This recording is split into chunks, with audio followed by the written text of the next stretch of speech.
Hello, good morning, students. From last 2 or 3 days, I am not taking your lecture due to some fever and cold situation. आवाज़ साफ ना होने की वजह से मैं आपके लेक्चर्स नहीं ले पाई हूँ, तो अब हम अपना कंटिन्यू करते हैं second chapter governing body. Governing body के अंदर आपने क्या है कि अभी आपने किया था सेकेंडरी मार्केट। थोड़ा सा मैं ब्रीफ बता देती हूँ क्योंकि आप लोग भी शायद भूल गए कि मैंने क्या करवाया था। हमने सेकेंडरी मार्केट की थी, उस सेकेंडरी मार्केट में हमने थोड़ा सा सेकेंडरी मार्केट के बारे में पढ़ा। देन फिर हमने स्टॉक एक्सचेंज का पढ़ा कि स्टॉक एक्सचेंज जो है वो कैसे रेगुलेट करती है आपकी सेकेंडरी मार्केट को। अब हम जो करेंगे गवर्निंग बॉडीज़ की, कैसे गवर्निंग बॉडीज़ होती हैं जो कि प्रॉपर तरीके से आपकी जो सेबी है उसको कंडक्ट करती हैं और जो स्टॉक मार्केट है उसको करती हैं। तो कहते हैं all stock exchange has their own separate governing boards. वो कहता है हर एक स्टॉक एक्सचेंज का, चाहे वो NSE है, BSE है, अपनी अपनी गवर्निंग बॉडीज़ होती हैं या गवर्निंग बोर्ड्स होते हैं। और ये बोर्ड्स जो हैं of the recognise stock exchange has wide governments and administrative powers. इनके पास काफ़ी अच्छी जो है एडमिनिस्ट्रेटिव पावर्स होती हैं इन गवर्निंग बॉडीज़ के पास। And it has the powers to make the amends and suspend the operation of the rules by rules and regulations of the stock exchange. वो कहता है इनके पास ये पावर्स होती हैं कि वो अपने जो रूल्स वगैरह हैं उनको अमेंड कर सकते हैं, सस्पेंड कर सकते हैं और उनको चेंजेस कर सकते हैं। उसके अलावा it's also has to complete the jurisdictions over all members and in the practice it has to be abolish the powers and the management and control. इसके अलावा वो अपनी खुद की ज्यूरी होती है, उनकी खुद की अपनी जज बैठते हैं, खुद वो मेंबर्स होते हैं और वही उन्हीं के पास पूर्ण रूप से अपनी मैनेजमेंट को कंट्रोल करने का और अपनी मैनेजमेंट को चलाने का अधिकार होता है। These governing body consist of the elected members, director, public representative and government SEBI nominees। इनके खुद के मेंबर्स होते हैं जो खुद इनके द्वारा बनाए जाते हैं, जिसमें कि डायरेक्टर, पब्लिक रिप्रेजेंटेटिव्स होते हैं और सेबी जो होता है सेबी के नॉमिनीज होते हैं जो सेबी के द्वारा सेलेक्ट किए होते हैं। The government SEBI has the power to nominate the president. SEBI को अधिकार दिया जाता है कि वो प्रेजिडेंट और vice president of the stock exchange को बनाए और उसके अलावा to approve the appointment of the chief executive and public representative to the governing boards.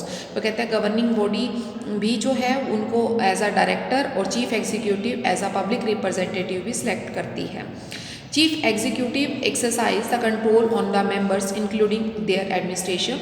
वो कहता है जो चीफ एग्जीक्यूटिव होता है उसका काम क्या होता है, वो कंट्रोल करता है उन सभी मेंबर्स पर जो कि आपके admissions, explosions and adjections of the disputes वगैरह हैं, कुछ भी इम्पोजिशंस ऑफ द पेनल्टीज़ वगैरह है। अगर आप कोई गलत काम करता है तो उस पर अगर आप कोई भी पेनल्टी इम्पोज करना चाहते हैं, रेगुलेशंस वगैरह है मार्केट की, इन्वेस्टर प्रोटेक्शंस वगैरह है, उस पॉइंट ऑफ व्यू को अगर देखना है तो वो सारे के सारे काम आपके चीफ एग्जीक्यूटिव करते हैं। अब बात आता है corporations and demutualisation of the stock exchange क्या होता है। वो कहता है कन्हैया कमेटीज़ जो थी उसमें सबमिट की थी एक रिपोर्ट कॉरपोरेशन की जो कि 29 नवंबर 2002 को थी। सेबी ने उसको एक्सेप्ट भी किया था उस रिपोर्ट को और उसको अप्रूव भी किया था। उसने ये कहा था कि एक यूनिफॉर्म मॉडल जो है कॉरपोरेशंस का और डीमोनेटाइजेशंस जो था वो अप्रूव किया गया था ऑल एक्सचेंजेस के अंदर। सभी एक्सचेंज जितनी भी स्टॉक एक्सचेंज वगैरह थी उसके अंदर सेबी ने जो कन्हैया कमेटी थी उसके आने के बाद एक कॉरपोरेशंस एंड डीम्यूचुअलाइजेशन से रिलेटेड एक अप्रूवल जो था वो भेजा था। एज़ पर द रिज़ल्ट, और उस अप्रूवल का रिज़ल्ट क्या था कि जितने भी आपके एक्सचेंज थे वो कन्वर्ट हो गए थे companies and change their charter from the non profit entity into the profit one.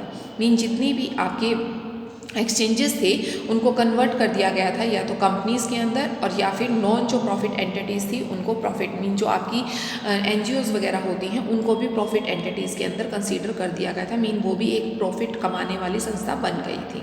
ठीक है, उसके बाद वो कहते हैं now the broker has to no say the administration of an exchange of new arrangement.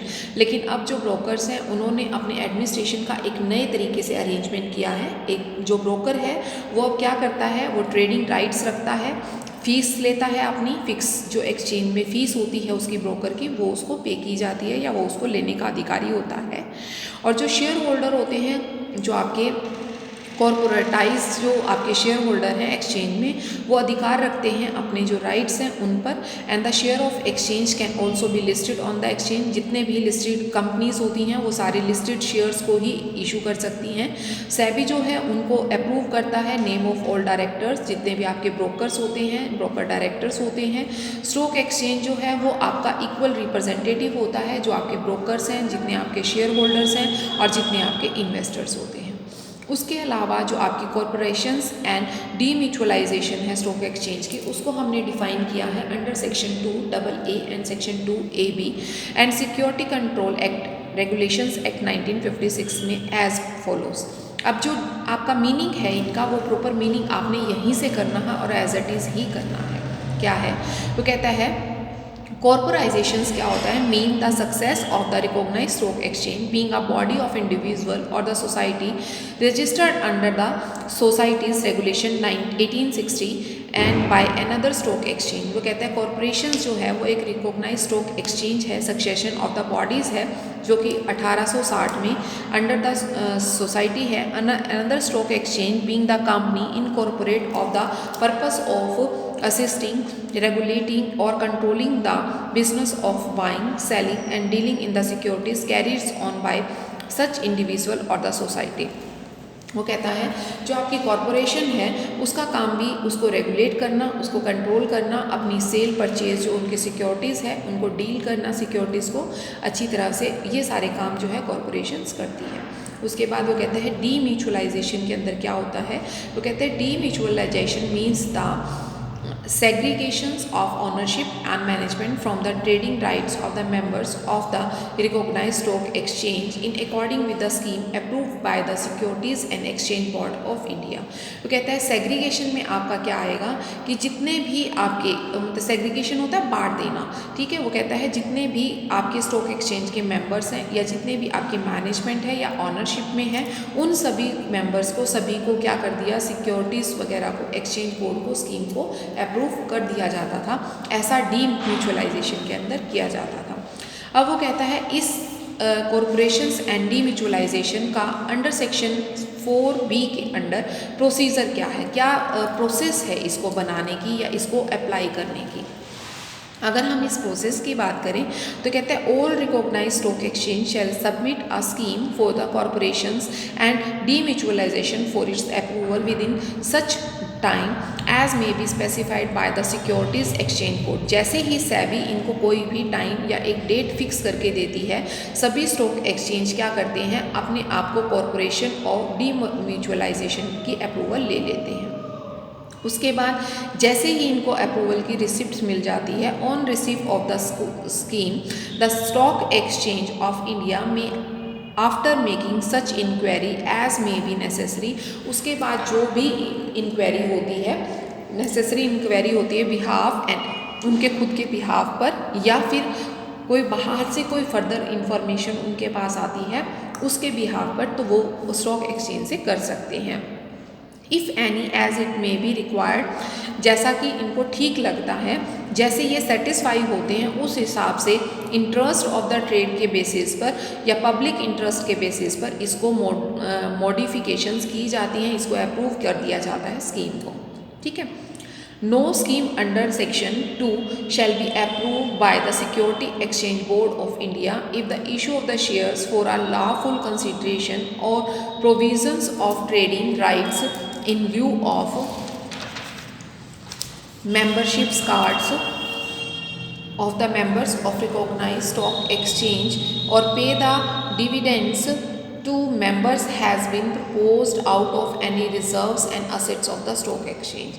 वो कहता है कि ये भी कह दिया जाता है कि कोई भी जो मेंबर है, चाहे उसके पास मेंबरशिप कार्ड है, किसी भी स्टॉक एक्सचेंज के डिविडेंड मेंबर या डिविडेंड्स टू द मेंबर्स को किसी भी तरीके का कोई भी रिजर्व या संपत्ति को एक्सचेंज में रखने का अधिकार नहीं होगा। उसके अलावा where the scheme is approved under subsection 2 and the scheme so approved shall be published immediately by, जैसे ही आपकी ये स्कीम बन जाती है, इस पर अप्रूवल आ जाती है, उसी टाइम इसको सिक्योरिटी एक्सचेंज के ऑफिस के गजट में फाइनल कर दिया जाता है, प्रिंट करवा दिया जाता है उसके अलावा वो कहते हैं न्यूज़पेपर्स वगैरह में भी इसको सर्कुलेट कर दिया जाता है। जो डेली के आपके न्यूज़पेपर होते हैं, बेसिकली दो जो डेली के न्यूज़पेपर होते हैं उनमें ज़रूर किया जाता है, एक हिंदी और एक इंग्लिश। उसके अलावा नेक्स्ट फिफ्थ कहता है where the security exchange board is satisfied then it would not be the interest of the trade and also the public interest to approval the scheme under subsection this it may by the order reject the scheme and such as. वो कहता है अगर आपका stock exchange जो है वो आपके इस प्रपोजल से खुश नहीं होता, कौन से प्रपोजल जो थर्ड में पॉइंट में हमने पढ़ा था, अगर इससे खुश नहीं होता तो वो या फिर वो आपका प्रपोजल जो है वो पब्लिक इंटरेस्ट में नहीं है या फिर वो आपकी जो ऑनर है उनके इंटरेस्ट में नहीं है, तो वो इस स्कीम में कुछ भी चेंजेस कर सकता है, उसको रिजेक्ट तक भी कर सकता है और रिजेक्ट करके उसको जो है पब्लिश नहीं करवाएगा भी। Order to reject shall be published by it is the office gazette. तो ऑफिस गजट में इसको ये भी लिखवा सकता है कि भाई मैं ये अप्रूवल इस पर नहीं देता और मुझे ये सेटिस्फाई नहीं लग रहा है, ठीक है। तो उसके बाद वो कहता है the security exchange of India में while approval the scheme under such sub section 2 by the order of return restrict. वो कहता है जो सेबी जो है जो चीज़ें नहीं लिख सकती वो क्या है, देखो सारी पावर्स तो सेबी के पास है, सेबी जैसा चाहेगी वैसा होगा, लेकिन उससे अलग वो ये कहता है कि कुछ चीज़ें रिस्ट्रिक्टेड हैं सेबी के लिए जो सेबी नहीं कर सकती है। वो क्या है, the voting right of the shareholder who are also stock broker of the recognised stock exchange. जिनके वोटिंग अधिकार हैं उनको आप ख़त्म नहीं कर सकते, सेबी उनको ख़त्म नहीं कर सकती। दूसरा कहता है the right of the shareholder stock broker of recognised stock exchange to be appoint the representative होता है, और वो जो ब्रोकर्स हैं वो अगर आप शामिल ना हो तो वो अपने रिप्रेजेंटेटिव को इसमें शामिल कर सकते हैं। And the maximum number of representative of the stock brokers to the recognized stock exchange to be approval of the government boards of the recognized stock exchange will shall not exceed 1/4 of the total strength of the governing body।